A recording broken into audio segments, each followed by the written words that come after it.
In this module, we'll look at conducting an advisory council meeting for the fall semester.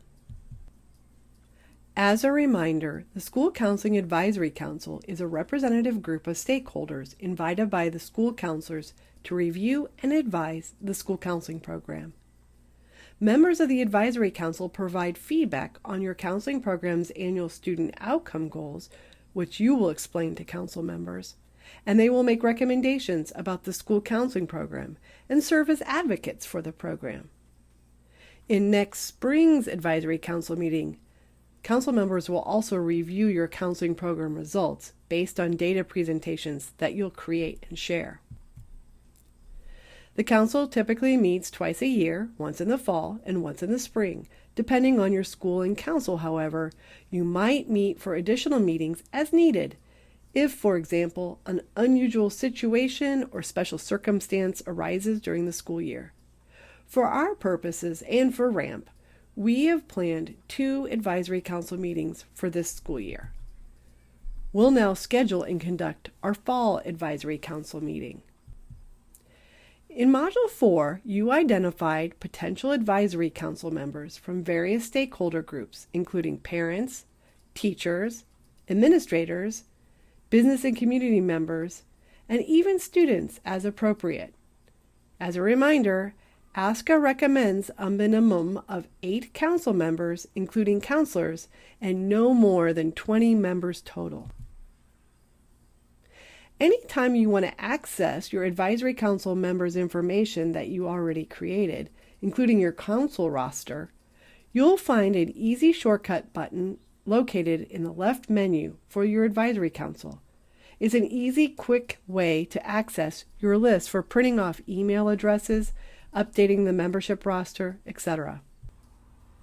If you haven't already done so, you'll want to contact the potential members you identified, explaining the purpose of the advisory council. This can be done through emails or making phone calls, especially to parents and community members, or by sending actual invitations. We provided a sample email back in Module 4 that you can use when contacting potential members. Just look for the info icon back in Module 4, Step 4. Schedule your meeting for a time that works well for all of your council members. This might be immediately after school, or first thing in the morning before school starts, or in the evening. Meetings can be held virtually if you wish, using a meeting app such as Zoom or Google Meet, especially if it's difficult to find a convenient in-person location or time for everyone to meet. Finalize the day and time of your meeting here. Your advisory council meeting should have an agenda distributed beforehand, maybe along with a meeting reminder, and minutes that are taken during the meeting. During your fall meeting, you'll welcome your council members, provide an overview of the advisory council and comprehensive school counseling, share a summary of the student outcome data you reviewed back in Module 2, share the annual student outcome goals you've set for your program for this school year, along with the mindsets and behaviors and closing the gap action plans you created in Module 3. And finally, allow time for feedback and discussion among the council. If your school counseling program has never had an advisory council before, you may want to include in this first meeting a brief orientation for your council members. This orientation might include an explanation of what a comprehensive school counseling program is, your program's vision and mission, and how the advisory council supports a comprehensive program. Located in this module, we've provided several resources, including videos, for helping explain the purpose of having a comprehensive school counseling program and the ASCA National Model. You will also find a template you can download and fill in to use as your meeting agenda. This is ASCA's Fall Advisory Council meeting template, which they require for RAMP. Following this template will guide you in conducting your meeting.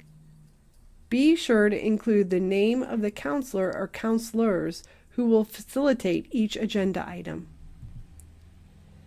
Be sure to ask your counsel for feedback during the meeting. It's often helpful to come prepared with a few questions to prompt conversation.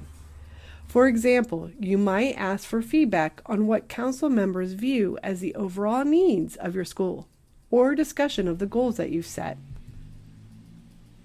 During your advisory council meetings, you will need to keep minutes.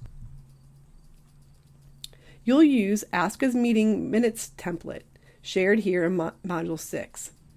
You can copy your agenda items from your meeting agenda and paste them onto the minutes template to create an outline for taking minutes, and then simply add summaries of any discussion and/or feedback from your meeting under each agenda item.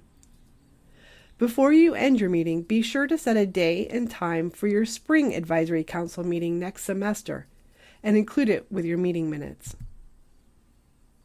After your meeting, consider putting your meeting minutes on your school counseling program website or sharing them with your school administrators.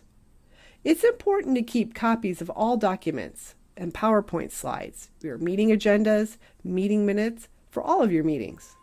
Meeting attendance should be documented in your minutes or on a sign-in sheet. For now, your tasks to complete are: finalize the day, time, and location of your fall advisory council meeting. Invite your council members to the meeting. If you have not yet contacted potential members, be sure to do so prior to inviting them. And then finally, conduct your fall advisory council meeting using Aska's templates for your meeting agenda and meeting minutes. Thanks for watching. As always, we're available for individual support through email, phone, text, or online with Zoom. If you need support, just reach out by calling or texting or emailing me at kelly@inspiresuccess.org.